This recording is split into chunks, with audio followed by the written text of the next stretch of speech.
Hey guys, alright, so this is my way to remember the murmurs of the heart, okay? So, T map.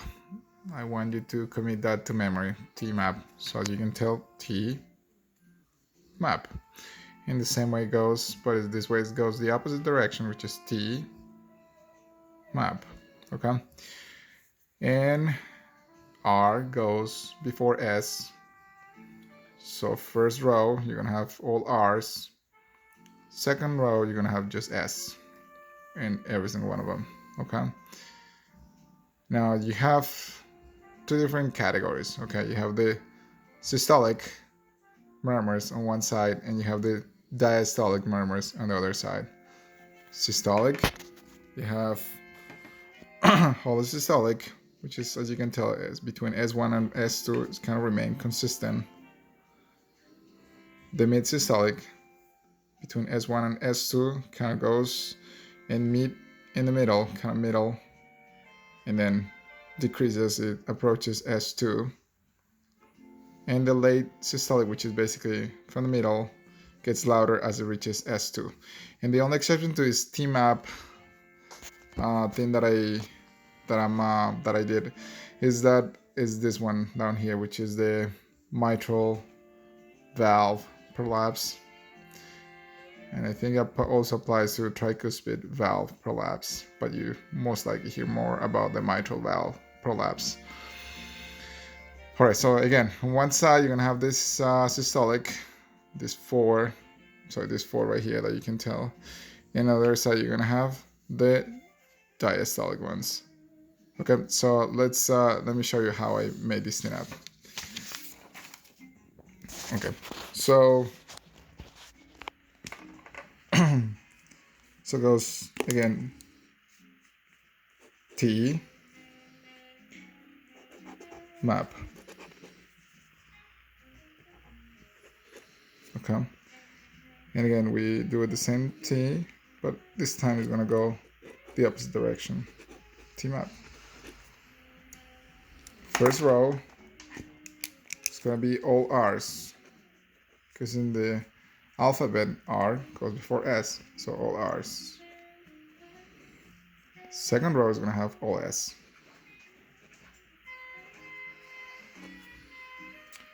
These four right here are diastolic, and these four are systolic. Now, the only exception, as I said before, is the mitral valve prolapse. Okay, so let's start with the systolic ones. So everything starts with the hollow systolic,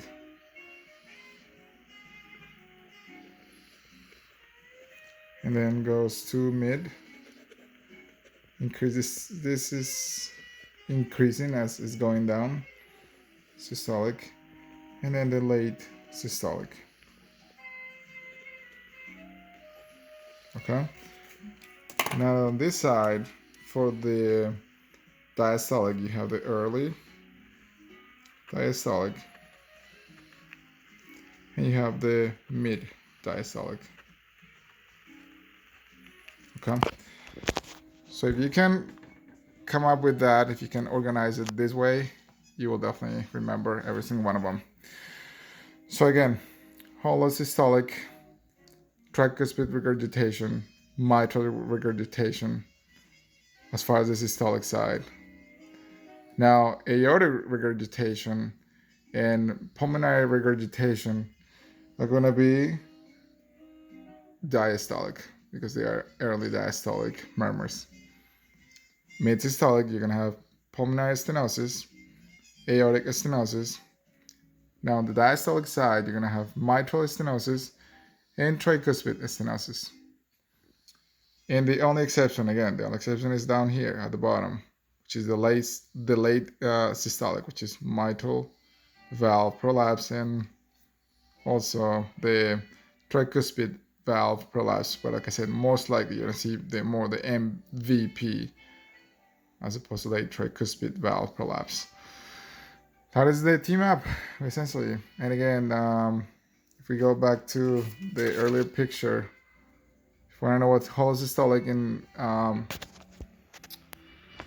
mid-systolic and late systolic means, just think about hollow systolic remain consistent between S1 and S2. Mid-systolic is more like louder as it gets in between 1 and 2. It's kind of like a midpoint.